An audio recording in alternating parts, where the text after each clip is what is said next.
Hi folks, this is all the fruit, and a couple of months ago I promised you a bumper crop of pistachios here in Heidelberg, a crop like we've never seen before, thousands from one tree. Yeah, but of course, do you hear them? Do you hear them? The green parakeets? The little sons of mothers are everywhere, including on the pistachio tree and including on the pistachios. Yeah, folks. Well, the good news first, the Botanic Garden has changed the sign. They asked me to check the identification of this tree, and I said no, it's not Pistacia vera, it's Pistacia eurycarpa. If you think it's something else, please tell me. It could also be Pistacia kinuk, but the rachis of the leaf is winged at least between the first two leaflets. That's why I think it's eurycarpa. But if you think this doesn't count as winged and think it might be Pistacia kinuk or some other species or even Pistacia vera, please tell me. Well, I was afraid that the seeds wouldn't be pollinated because around here we have no other Pistacia vera or no other Pistacia eurycarpa. And those trees are dioecious. That means they are male and female trees. But it seems that the nearby Pistacia terebinthus, a male plant, as you can see, not a single pistachio on this Pistacia, was enough for pollination. Often in pistachio plantations they either graft a couple male twigs on one of the female trees, or they just hang a couple male twigs on the female tree. Of course, then they have to get male twigs every year.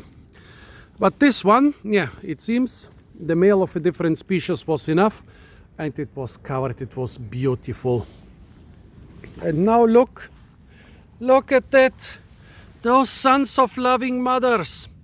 The ground is littered with thousands upon thousands of pistachio shells. Those sons of loving mothers. They've picked off almost everyone, especially the big ones. Only in some cases where the inflorescences are hanging, yeah, here they are. They're in the trees. They're up in those firs. No, this is a pigeon. Shut up! They're an invasive species. They destroy habitat and food for all the native species, including for me. Yeah, only where some twigs are hanging down, probably they don't like this that much, too long, too hidden.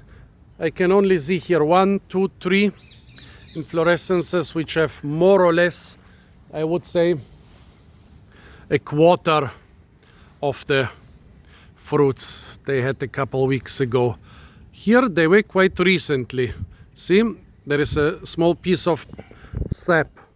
The sap of some of those pistachios, especially of Pistacia terebinthus and Pistacia lentiscus, is a wonderfully smelling, important resource in itself, and has been for thousands of years. What does it smell of? Pine resin, I would say. It smells just like a pine resin, no? Yeah. Like conifer resin. Yeah, here you can see each one of those little endings carried at least one fruit. They're small. They're considerably smaller than the commercial pistachios, which we filmed a week ago. But they are totally big enough to be consumed by humans. Well, this is not looking very delicious now. But here you can see the green seed inside. Looks a bit strange. Like it's already germinatum.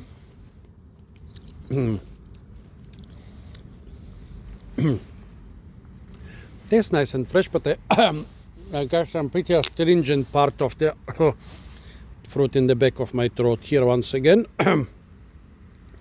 I'm not as good. This was unpollinated because there is just a small embryo inside. I think this is abortive.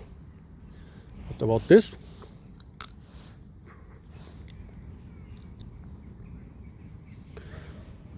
A little bit more. No.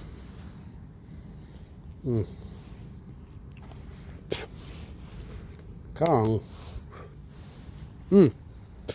See?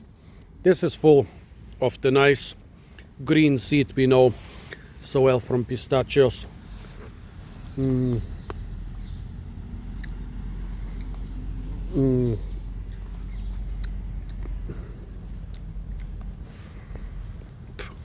It's a little bit hard to remove and a bit small. When those are being harvested from the wild and sometimes even grown on a small scale, I wonder how they, well, stay here, how they consume them. I mean, if they have an easy way to peel off the flesh, this reddish greenish layer, be left with the seed, and in warm climate the skin of the, well, the hard shell of the seed usually cracks by itself, and then I guess it could be worth harvesting those tiny morsels inside. For me here,